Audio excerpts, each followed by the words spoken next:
सो hi guys. आज हम बात करेंगे 25 एमसीक्यूज़ रिगार्डिंग डिज़ास्टर मैनेजमेंट, जो आपके सिलेबस का पार्ट है जीएस पोर्शन का। तो आज इसके 25 एमसीक्यूज़ देखेंगे और मैक्सिमम 100 तक इसके एमसीक्यूज़ करेंगे, जिसमें आपका ये जो डिज़ास्टर मैनेजमेंट वाला है सारा पोर्शन कवर हो जाएगा। इसके बाहर से आपको कहीं पे भी पढ़ने की ज़रूरत नहीं है। और इन एमसीक्यूज़ में मैंने साथ साथ में एक्सप्लेनेशन दी है, क्योंकि काफ़ी सारे स्टूडेंट्स जो होंगे वो अभी नए होंगे, तो उनको ये टॉपिक नहीं पता होगा, उन्होंने नहीं पढ़ा होगा। तो आप साथ साथ में देखते रहना, बिल्कुल सिंपल है, इसमें ज़्यादा लॉजिक ढूंढने की ज़रूरत नहीं है, थ्योरी वाला पार्ट है। तो इसी में से जितने भी मैं एमसीक्यूज़ लेके आऊँगा, तो उसी में से आपके सारे क्वेश्चन बन जाएंगे। ठीक है, आपको एक्स्ट्रा बुक या कहीं और से पढ़ने की ज़रूरत नहीं है। चलो पहले क्वेश्चन पे आते हैं। पूछ रहा है, which authority is responsible for formulating disaster policy national level. बोल रहे हैं कि नेशनल लेवल पे डिज़ास्टर पॉलिसी की जो रूल्स एंड रेगुलेशन उन्हें कौन फॉर्मुलेट करता है, कौन बनाता है। तो इसका आंसर हो जाएगा एनडीएमए। फुल फॉर्म काफ़ी ज़्यादा इंपॉर्टेंट है, नेशनल डिज़ास्टर मैनेजमेंट अथॉरिटी। जिनके जो हेड होते हैं वो पीएम रहते हैं, और ये एपेक्स बॉडी है। मतलब डिज़ास्टर मैनेजमेंट से रिलेटेड जितनी भी अथॉरिटीज़ है, जो सबसे हाईएस्ट है वो कौन सी है, NDMA, national disaster management authority. Second question है, which act provides the legal framework for disaster management in India. काफ़ी ज़्यादा इंपॉर्टेंट क्वेश्चन है, तो इसका आंसर हो जाएगा डिज़ास्टर मैनेजमेंट एक्ट। और ये कब पास हुआ था, ये ज़्यादा इंपॉर्टेंट है, 2005 में। ठीक है, थर्ड क्वेश्चन पे चलते हैं। Sendai framework is associated with, ये किन में से, अभी हम कौन सा टॉपिक पढ़ रहे हैं, डिज़ास्टर, तो ऑब्वियस सी बात है सेंदाई फ्रेमवर्क किससे रिलेटेड है, डिज़ास्टर रिस्क रिडक्शन से। और इसको यूएन ने कब अडॉप्ट किया था, 2015 से, और ये 2030 तक चलेगा। ठीक है, 2015 से 2030 तक के टाइम पीरियड के लिए इसे यूएन ने अडॉप्ट किया। ठीक है, फोर्थ क्वेश्चन पे चलते हैं। एसडीएम में वर्क्स एट विच लेवल, तो हमें पता है स्टेट लेवल पे वर्क करती है। नेशनल लेवल पे कौन सी है, एनडीएम है, नेशनल डिजास्टर मैनेजमेंट अथॉरिटी। और एसडीएम में क्या है, स्टेट डिजास्टर मैनेजमेंट अथॉरिटी, जिसके जो चेयरमैन रहते हैं वो रहते हैं चीफ मिनिस्टर। और एनडीएमए के कौन रहते हैं, एनडीआरएफ की सॉरी, तो वो रहते हैं पीएम। ठीक है, क्वेश्चन है, which phase involves rebuilding homes in infrastructure.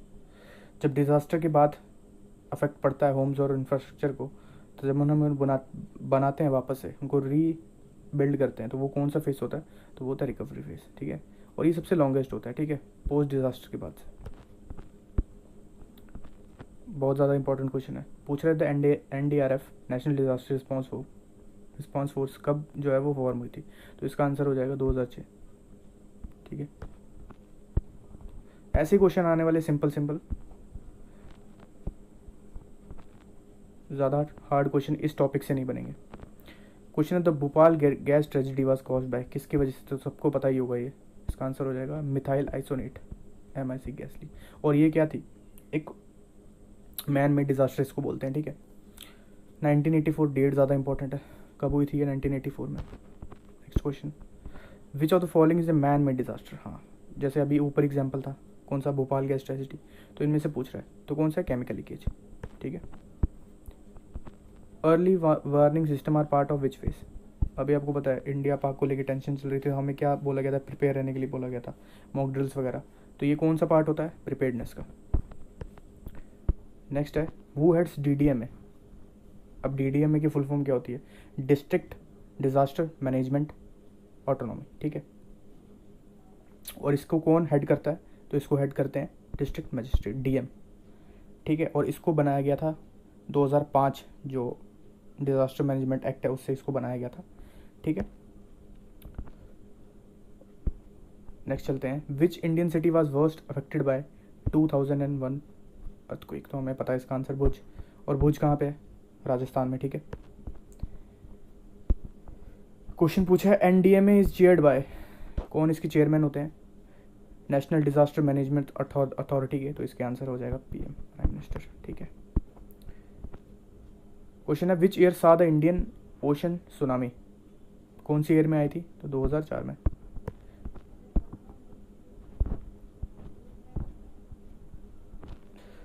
Question है, the legal basis of invoking nation wide lockdown. जब कोविड-19 में लॉकडाउन लगा था, तो वो कौन से एक्ट से लगा था, एपिडेमिक एक्ट से। अब ये तो हो ही नहीं सकता ना, आर्म्स एक्ट, कॉन्स्टिट्यूशन या सीआरपीसी, तो इसका आंसर सीधा एलिमिनेट कर लो। हाँ, ये कुछ इंपॉर्टेंट है, ह्योगो फ्रेमवर्क कब हुआ था एंड, तो ये एंड हुआ था 2015 में। अब आपका होमवर्क है, आपको इसके बारे में रिसर्च करनी है कि ये है किससे रिलेटेड, ठीक है। नेक्स्ट क्वेश्चन है विच मिनिस्ट्री कंट्रोल एनडीआरएफ, तो कौन करता है इसको, होम अफेयर्स, और इसके चेयरमैन कौन होते हैं, तो वो होते हैं पीएम, ठीक है, ये आपको याद होना चाहिए। नेक्स्ट क्वेश्चन है साइक्लोन इज क्लासिफाइड अंडर, तो किसके अंडर होते हैं ये, बायोलॉजिकल, जियोलॉजिकल या मीटरोलॉजिकल या इंडस्ट्रियल, तो आंसर हो जाएगा मीटरोलॉजिकल, ठीक है। नेक्स्ट है the headquarter of national disaster management authority, full form याद रखनी है, तो कहाँ पे है, न्यू दिल्ली में। नेक्स्ट है प्रिपेयर्डनेस फेस इंक्लूड्स अर्लिंग वार्निंग सिस्टम। नेक्स्ट क्वेश्चन है what is the role of NIDM, NIDM की क्या रोल रहती है, तो रिसर्च और training. What disaster hit Kedarnath in 2013, आपको पता है कि बहुत खतरनाक बाढ़ आया था जब बादल फटा था और उसकी वजह से वहाँ पे काफ़ी ज़्यादा डिजास्टर्स फ्लड आया था। Disaster prone Himalayan state of India, तो कौन सी है, उत्तराखंड, ये तो हिमालयन स्टेट है ही नहीं, ना पंजाब है, ना बिहार है, ना केरला है, सिंपल क्वेश्चन है। What does mitigation aim for, mitigation aim for the reduction of risk. Super cyclone of 1999 hit which state, कौन सी स्टेट को इसने हिट किया था, तो इसका आंसर हो जाएगा उड़ीसा। लास्ट क्वेश्चन है आज का बायोलॉजिकल डिजास्टर इंक्लूड, इनमें से कौन सा बायोलॉजिकल डिजास्टर है जो वायरस से फैलता है, ठीक है, अपना फंगस से फैलता है, बैक्टीरिया से फैलता है, तो मैं पता ही बोला, ये बोला वायरस आपने सुना होगा, जो कोविड था वो भी क्या था, एक बायोलॉजिकल डिजास्टर था। सो गाइज ये थे आज मैंने बिल्कुल सिंपल क्वेश्चन रखे थे, ज़्यादा लेवल इनका हार्ड नहीं था, लेकिन जो नेक्स्ट 25 आएंगे उनका लेवल थोड़ा सा ज़्यादा हार्ड होगा, ठीक है। और ये सिंपल वन लाइनर्स थे। ऐसे ही अगर मैं आपको 150 MCQs कराऊंगा तो उसी में से आपका हार्डली 1 या 2 क्वेश्चन आएगा इसमें से, तो वो इन्हीं क्वेश्चन और उनकी एक्सप्लेनेशन में से आपका एक क्वेश्चन बन जाएगा। आपको ज़्यादा पढ़ने की ज़रूरत नहीं है। हाँ अगर पढ़ना है तो मैंने कल भी कहा था आपको ह्यूमन ज्योग्राफी पढ़ लेनी है, उसमें ये पूरा का पूरा टॉपिक कवर है, ठीक है। Okay guys, thank you. अगर आपको अच्छा लगा हो ये कंटेंट तो इसको ज़रूर शेयर कीजिए और चैनल को सब्सक्राइब कीजिए फर्दर अपडेट्स के लिए। Thank you.